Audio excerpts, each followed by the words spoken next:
الحمد لله نحمده ونستعينه ونستغفره ونؤمن به ونتوكل عليه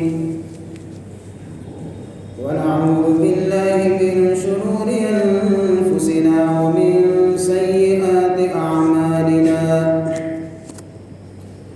من يهده الله فلا مضل له ومن يضلله فلا هادي له ونشهد أن لا إله إلا الله وحده لا شريك له ونشهد أن سيدنا وسندنا ومولانا محمدا عبده ورسوله صلى الله تعالى عليه وعلى آله وأصحابه أجمعين.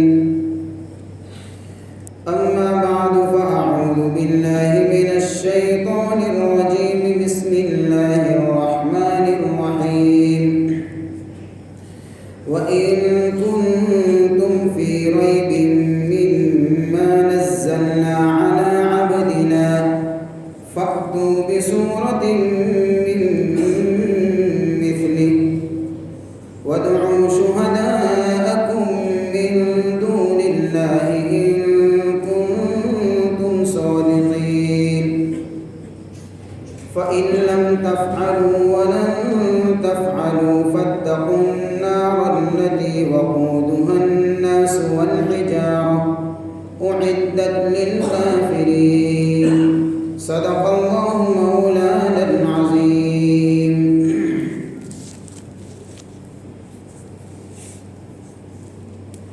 وَإِن كُنتُم اور اگر تم ہو فی ریب کچھ شک میں مما اس کی طرف سے جو نزلنا ہم نے اتارا علی عبدنا ہمارے بندے پر فَأْتُوا تو تم لے آؤ بصورت ایک چھوٹی سی صورت من مثلہ اس کی جیسی وَادْعُوا اور تم بلا لو شہداءکم اپنے مددگاروں کو من دون اللہ اللہ کے علاوہ ان کنتم اگر تم صادقین سچے ہو فَإِن لَمْ تَفْعَلُوا بس اگر تم نہ کر سکو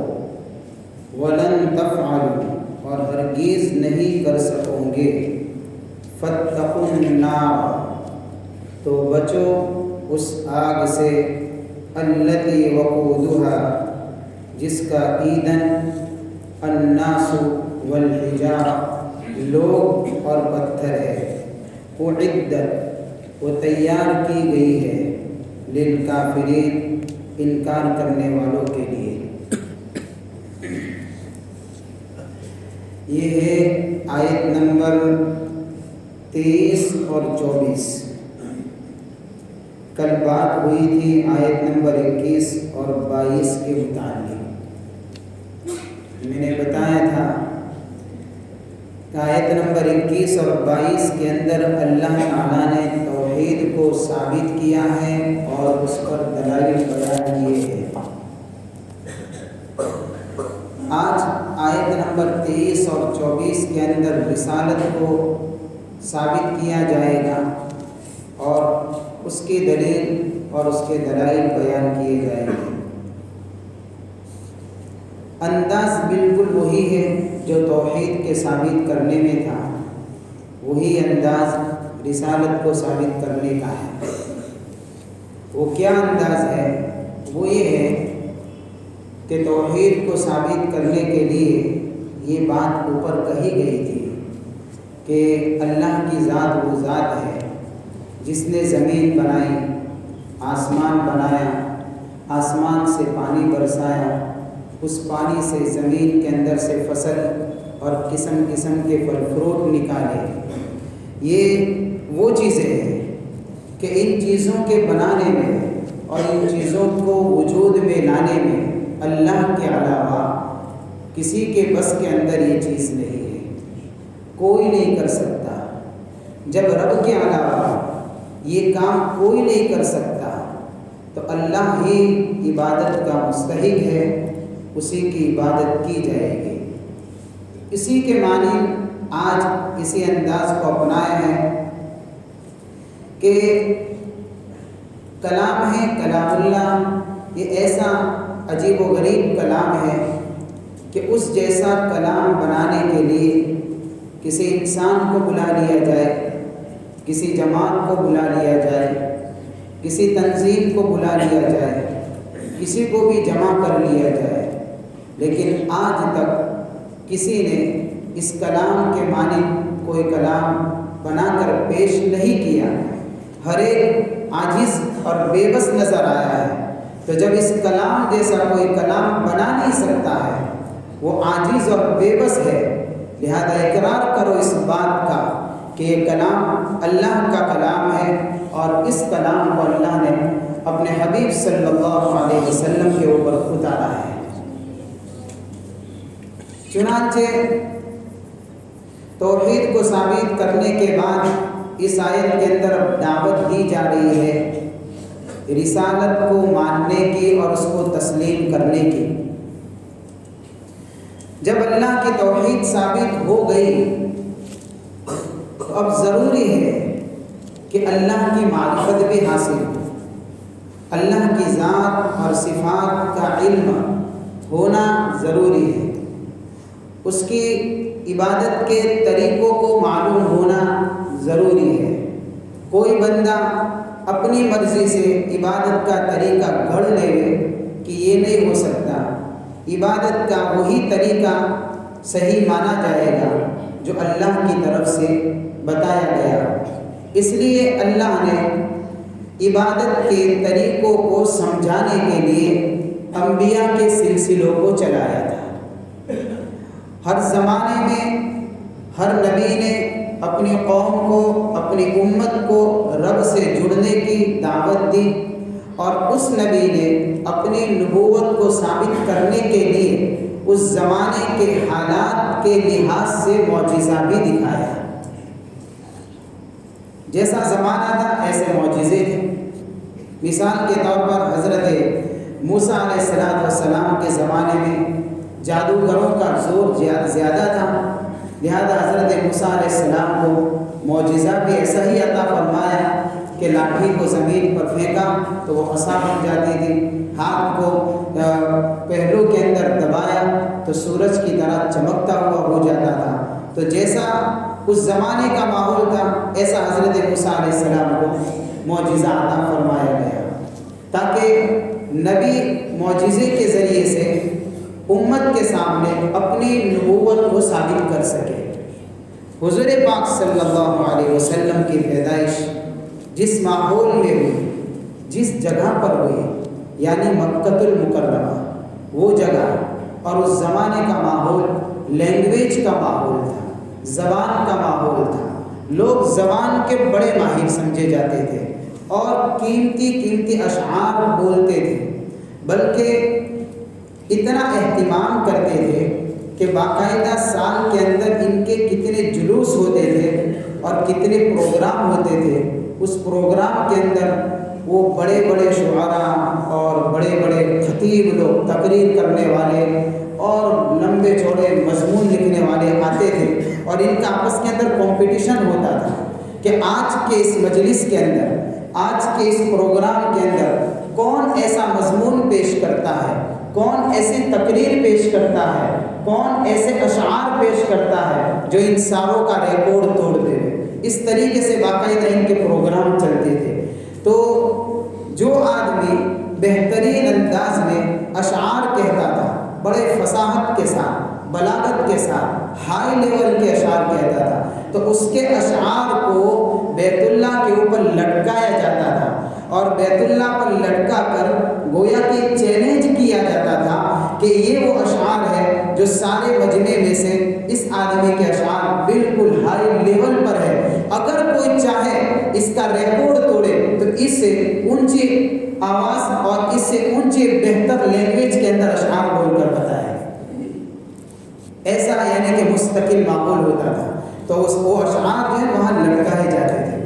اب ظاہر سی بات ہے، اب ان کے زمانے میں جب فصاحت کا اور زبان کا اور اشعار کا اور مضمون کا، تقریر کا ایک عام ماحول تھا، تو ان کے سامنے معجزہ بھی ایسا ہی ہونا چاہیے تھا کہ جو معجزہ بھی زبان کا منفرد انداز رکھتا ہو، اس کی فصاحت بڑی عجیب و غریب ہو، اور لوگ پھر اس معجزے کو دیکھ کر اپنی بے بسی اور اپنی عاجزی کا اظہار کرے۔ تو اللہ تعالیٰ نے حضور پاک صلی اللہ علیہ وسلم کو کلام اللہ جیسا عظیم یعنی کتاب عطا فرما کر یہ معجزہ عطا فرمایا، اور چیلنج کیا گیا کہ عرب کے یہ بڑے بڑے شعراء جو اپنے آپ کو عرب کہتے ہیں، عرب جو بولنے والے یعنی جو لینگویج کے ماہر ہو، اور عجم ہم کو عجمی کہا جاتا ہے، عجمی کے معنی گونگا، یعنی کہ ایسے لوگ ہیں جن کو بولنے کا سلیقہ بھی نہیں آتا، تو وہ اپنے زبان کے اوپر اتنا غرور کرتے تھے کہ خود کو عربی کہتے تھے کہ ہم بولنے کے ماہر ہیں، اور ہم ان کے علاوہ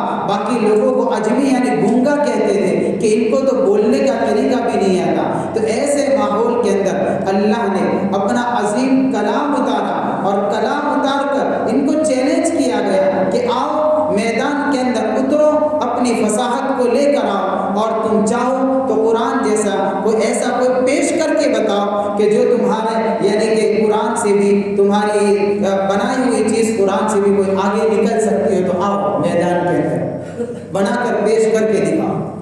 تو یہ معجزہ عطا فرمایا، جیسی زبان تھی، جیسا ماحول تھا، ایسا اللہ نے معجزہ بھی عطا فرمایا۔ حضرت لبید بن ربیعہ رضی اللہ تعالیٰ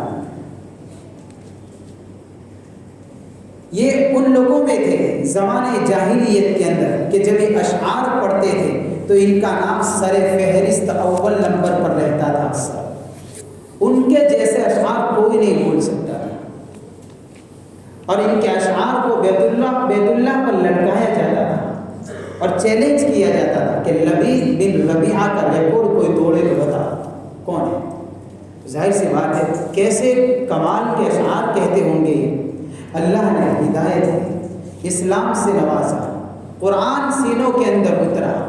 ایک مرتبہ حضرت عمر رضی اللہ تعالیٰ عنہ نے حضرت لبید بن ربیعہ رضی اللہ تعالیٰ عنہ سے پوچھ لیا کہ لبید مسلمان ہونے کے بعد بھی تو کچھ اشعار کہے، تمہارا تو چرچا تھا، کچھ اشعار کہے۔ بڑا عجیب جواب دیا ہے، اس جواب کے اندر ہم سب کے لیے سبق ہے۔ کیا فرماتے ہیں؟ ابدلنی اللہ بالشعر سورۃ البقرہ و سورۃ آل عمران، کہ اللہ تعالیٰ نے مجھے قرآن کی دولت سے نواز دیا۔ قرآن جب سینوں کے اندر اتر گیا، جب میں نے اللہ کا کلام پڑھا تو میں خود اپنا کلام بھول چکا ہوں۔ اس کے سامنے میری بات کی کیا حیثیت ہے؟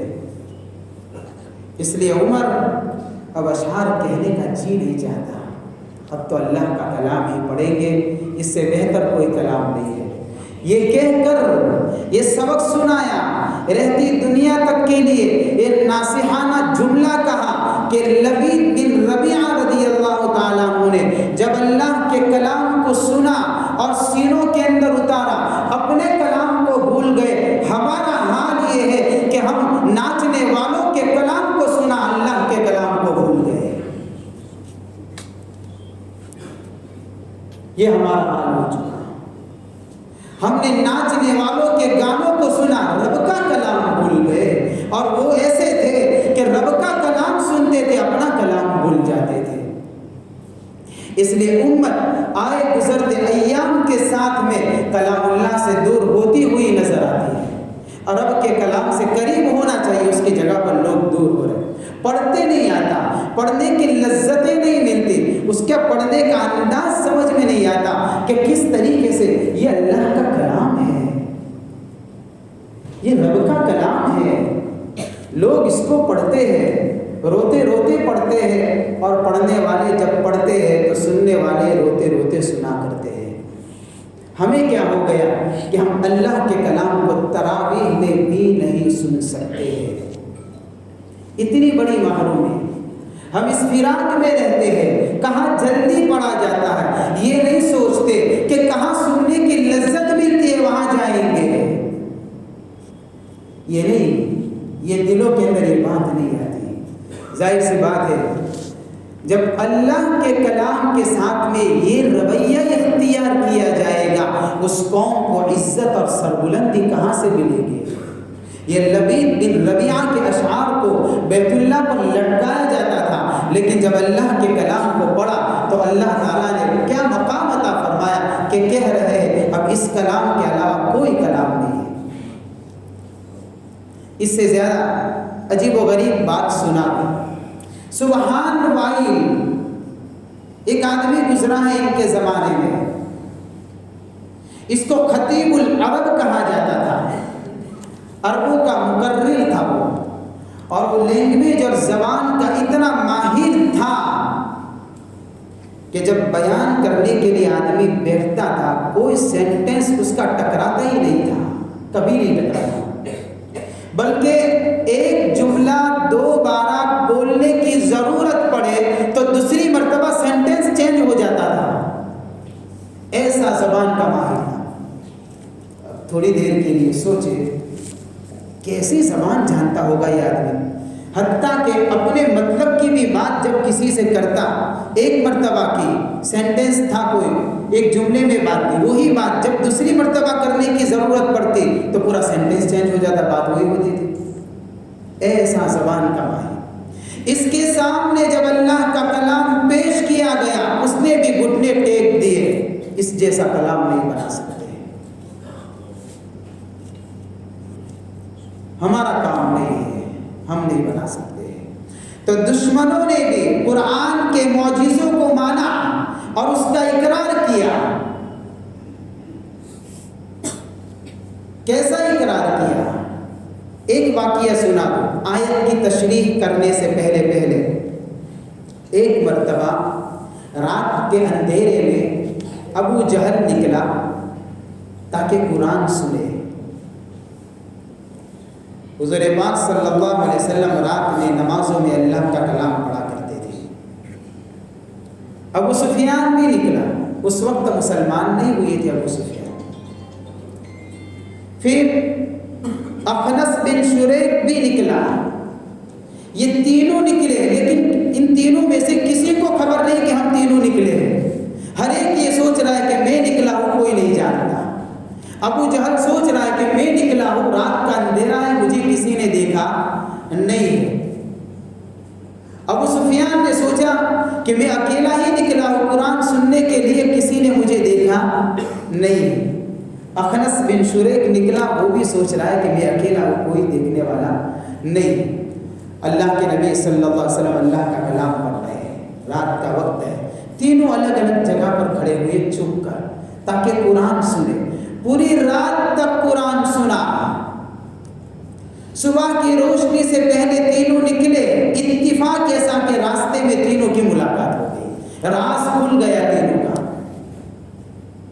تینوں سردار تھے، اب ظاہر سی بات ہے سردار ہی جب اللہ کا کلام سنے گا اور قوم کو پتہ چل جائے تو قوم بھی تو سنے گی، اب یہ تو راز کھل گیا ہے، تینوں کی ملاقات ہو جاتی ہے۔ پوچھ رہے، ابو جہل نے پوچھا ابو سفیان کہاں سے آ رہے؟ ابو سفیان نے کہا ابو جہل تو بتا تو کہاں سے آتا ہے۔ اخنس بن شریک کو پوچھا تو بتا تو کہاں سے آتا ہے۔ تینوں نے ایک ہی بات کہی، ہم رب کا کلام سن رہے تھے رات کے اندھیرے میں۔ تینوں نے ایک دوسرے کو لعنت ملامت کی کہ شرم آنی چاہیے، دین کے وقت پر تو تم اللہ کے کلام کی مخالفت کرتے ہو، تم قوم کے سردار ہو، تمہاری یہ بات تمہاری قوم کو پتہ چل جائے گا تو پھر پوری قوم مسلمان ہو جائے گی، یہ کیا لگایا ہے؟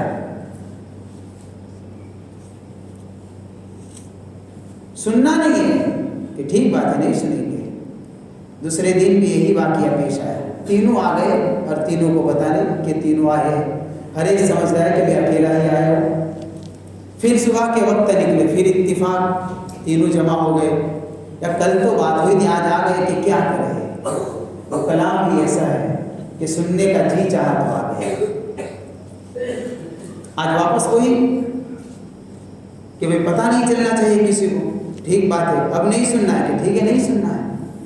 تیسرا دن ہوا، پھر دل کے اندر امنگ پیدا ہوئی کہ یار وہ کلام جو سنا تھا آج واپس سننا ہے۔ پھر آ گئے رات کے اندھیرے میں تینوں سننے کے لیے، الگ الگ کھڑے ہو گئے۔ صبح کے اندر تینوں کی ملاقات ہو گئی تو تینوں نے کھڑے ہو کر کہا معاہدہ کرو، اب نہیں سنیں گے، عہد کرو، بہت ہو گیا، ہم تو اس کے سننے سے روکنے والے ہیں۔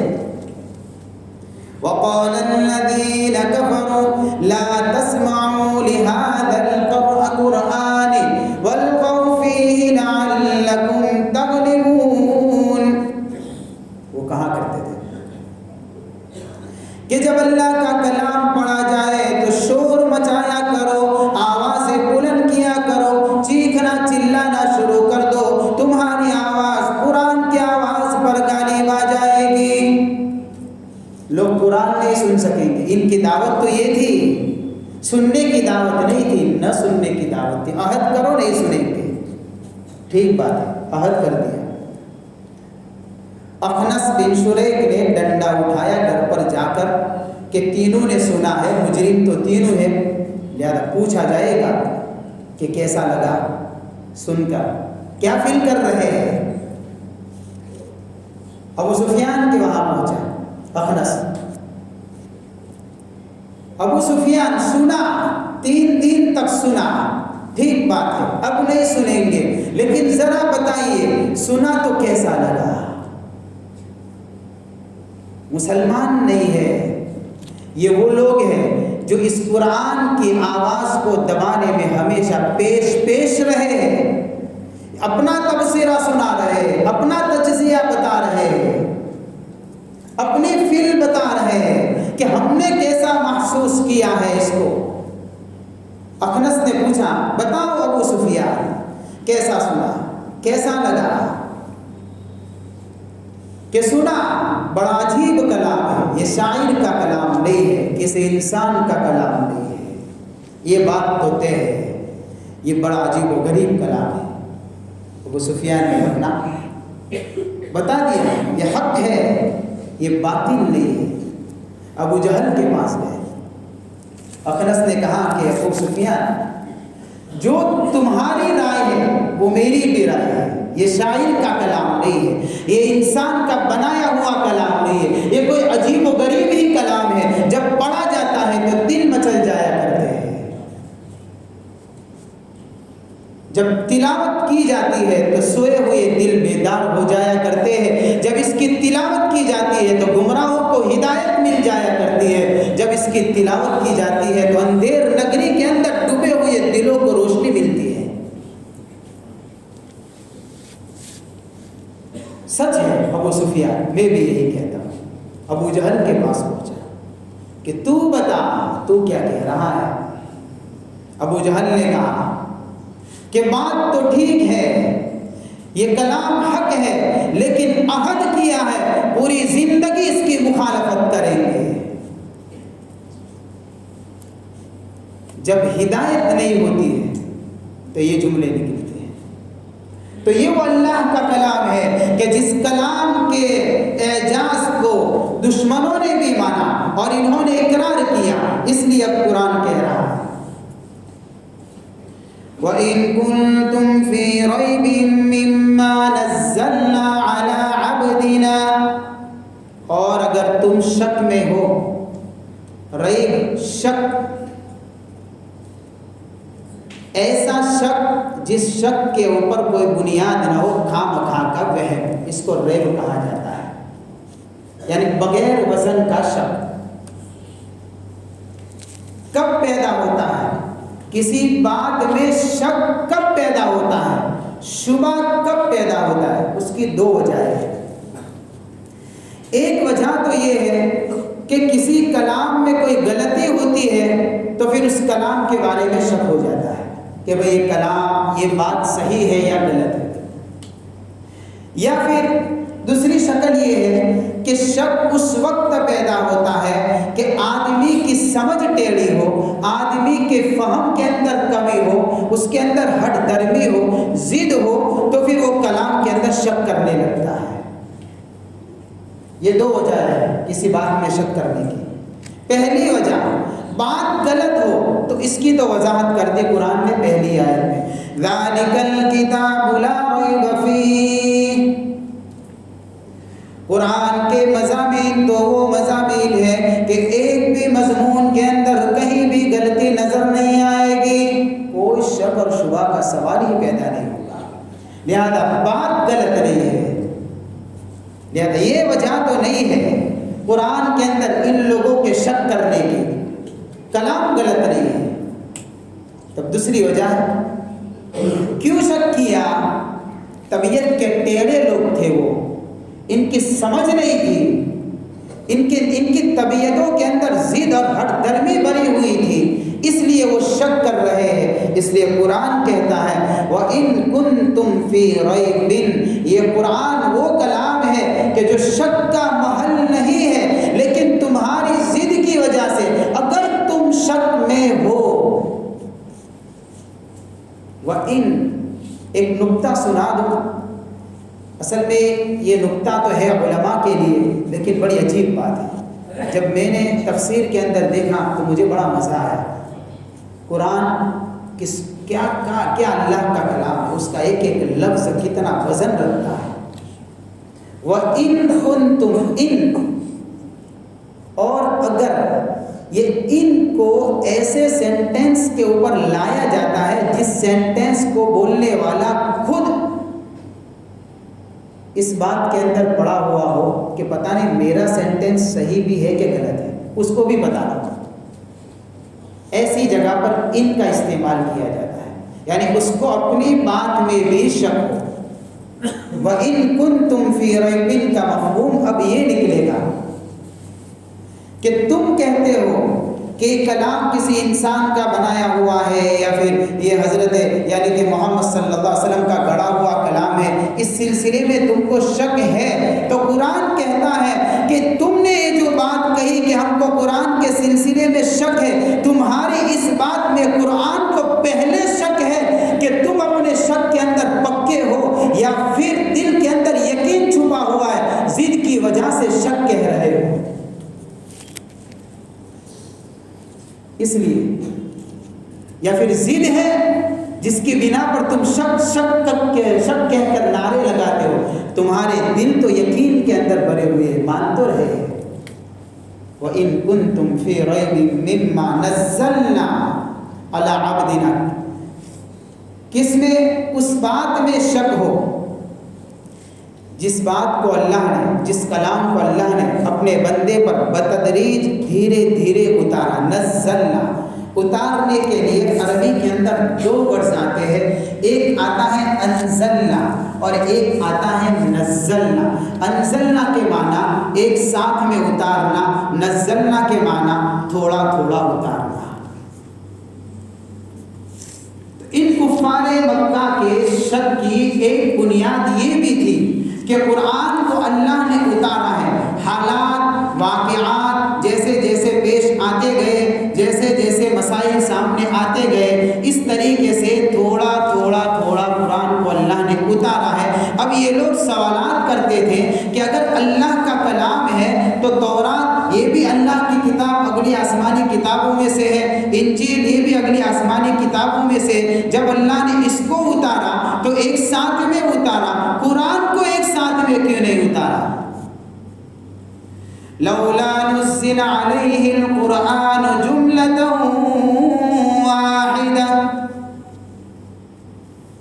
اس لیے کہ موقع محل کو دیکھ کر، حالات کو دیکھ کر بات کرنا یہ تو انسان کی ضرورت ہے، اللہ تو حالات کو جانتا ہے، وہ تو ایک ساتھ میں اتار دیتا، ایک ساتھ میں کیوں نہیں اتارا؟ تو یہ ساری باتیں تھی جو ان کے اندر شک پیدا کر رہی تھی۔ علی عبدنا فاکتب، تو قرآن کہہ رہا ہے کہ شک ہے، نعرے لگاتے ہو، آؤ میدان میں فیصلہ کر دیں گے، آسان ہے فیصلہ کرنا، مشکل نہیں، آؤ میدان کے اندر اتر جاؤ، مقابلے کے اندر آ جاؤ۔ کیسے فیصلہ کریں گے کہ قرآن کہہ رہا ہے قُلْ لَئِنِ اجْتَمَعَتِ الْإِنسُ وَالْجِنُّ عَلَىٰ أَن يَأْتُوا بِمِثْلِ هَٰذَا الْقُرْآنِ لَا يَأْتُونَ بِمِثْلِهِ وَلَوْ كَانَ بَعْضُهُمْ لِبَعْضٍ ظَهِيرًا۔ اگر تم کو یہ شک ہے کہ کسی انسان کا بنایا ہوا کلام ہے، حضرت محمد صلی اللہ علیہ وسلم نے خود گڑھ لیا ہے، تو تم بھی عربی جانتے ہو، نبی بھی عربی جانتے ہیں، تمہاری زبان ایک ہے، تم زبان کے بڑے ماہر سمجھے جاتے ہو، میدان میں اتر جاؤ اور اس کے طرح ایک قرآن تم بھی بنا کر پیش کر دو۔ آؤ میدان کے اندر، تم کو کون بنا کرتا ہے؟ جب یہی تم کہہ رہے ہو کہ بھئی کسی انسان نے بنایا ہے، تو تم بھی تو جانتے ہو عربی، تو یہی لینگویج تو تمہاری بھی ہے، بلکہ تم تو لینگویج کے ماسٹر سمجھے جاتے ہو، تمہارے تو چرچے ہیں لینگویج کے۔ آؤ میدان کے اندر قرآن پیش کرو، ایسا اس کے جیسا بنا۔ لا یأتون بمثلہ، قرآن کہتا ہے نہیں بنا سکوں گے، نہیں لا سکیں گے، قرآن جیسا نہیں لا سکیں گے۔ وَلَوْ كَانَ بَعْضُهُمْ لِبَعْضٍ ظَهِيرًا، چاہے تم میں سے بعض کے مددگار بن جائیں، پھر بھی تم قرآن جیسا کوئی دوسرا قرآن پیش نہیں کر سکتے ہو۔ چیلنج کر دیا قرآن نے، لے کر آؤ۔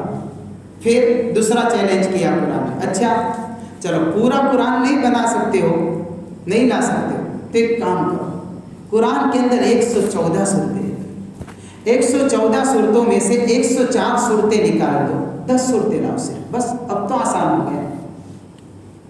اس کو بھی اللہ نے بیان کیا، قُلْ فَأْتُوا بِعَشْرِ سُوَرٍ مِثْلِهِ، 10 صورتیں بنا دو۔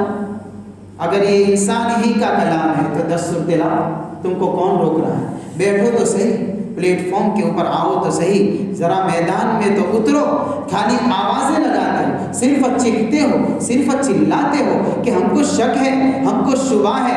ارے تم اتر کر تم 10 صورتیں بنا کر لا دو، اگر تم پیش کر دیتے ہو تو سمجھا جائے گا کہ تم اپنے دعوے میں سچے ہو۔ آؤ، اچھا 10 صورتیں بھی بھاری پڑ جائے گی تم کو، 10 صورتیں بھی نہیں بنا سکوں گے۔ اب قرآن تیسرا چیلنج کرتا ہے، وَإِن كُنتُمْ فِي رَيْبٍ مِّمَّا نَزَّلْنَا عَلَىٰ عَبْدِنَا فَأْتُوا بِسُورَةٍ، اگر قرآن کے بارے میں کوئی شک ہے، کوئی شبہ ہے، میدان میں اتر جاؤ، پورا قرآن نہیں بنانا ہے، 10 صورتیں نہیں لانی ہے۔ قرآن کہتا ہے فَأْتُوا بِسُورَةٍ، یہ 3 کی تنوین جو ہے بڑی طاقتور ہے۔ سب سے چھوٹی صورتیں قرآن کے اندر سورۃ الکوثر، سورۃ العصر، اور اس طریقے سے سورۃ الاخلاص اور سورۃ الکافر، نصر، یہ صورتیں ہیں جو سب سے چھوٹی صورتیں ہیں۔ فَأْتُوا بِسُورَةٍ، تم لاؤ سب سے چھوٹی سے چھوٹی صورت، بس اتنا کر دو، اتنی چھوٹی صورت، جتنی چھوٹی صورتیں یہ ہے۔ اگر انسان نے بنایا ہے، تم بھی تو انسان ہو، تم لاؤ۔ قرآن کہتا ہے فَأْتُوا بِسُورَةٍ مِّن مِثْلِهِ، اس کے جیسا، کیسا؟ جس کی فصاحت اتنی اعلیٰ ہو، جس کا علم اتنا مضبوط ہو، جس کے اندر ایسے مسائل بیان کیے گئے ہو، جس میں قوموں کے سنوارنے کے مسائل ہو، جس میں اجتماعی مسائل ہو، انفرادی مسائل ہو، اس سارے علوم سے بھری ہوئی کوئی ایک چھوٹی سی صورت لا دو۔ اتنا راستہ تو ہموار کر دیا، اب تو چیلنج کو قبول کرو، اب تو قبول کرو چیلنج۔ اور تم اکیلے نہیں لا سکتے تو کوئی مسئلہ نہیں، آگے قرآن راستہ بتا رہے ہیں۔ وَادْعُوا شُهَدَاءَكُم مِّن دُونِ اللَّهِ، اللہ کو چھوڑ کر جس کو بھی بطور مدد کے بلانا چاہو بلا لو، انسانوں میں سے بھی بلا لو، جنات میں سے بلا لو، فرشتوں میں سے بھی بلا لو، جس کو بھی چاہو اپنے مدد کے لیے دعوت دے دو کہ قرآن جیسی ایک چھوٹی سی صورت بنانی ہے، کرو اعلان، بلاؤ سب کو۔ رہتی دنیا دنیا تک کے لیے تمہاری آواز جانی چاہیے اور تمہارے مددگار اٹھ کر آنے چاہیے اگر تم اپنے بات میں سچے ہو، ان کنتم صادقین۔ لیکن ظاہر سی بات ہے، قرآن آگے جواب دے رہا ہے، فَإِن لَمْ تَفْعَلُوا، پس اگر تم نہ کر سکو، اس چیلنج کو قبول نہ کر سکو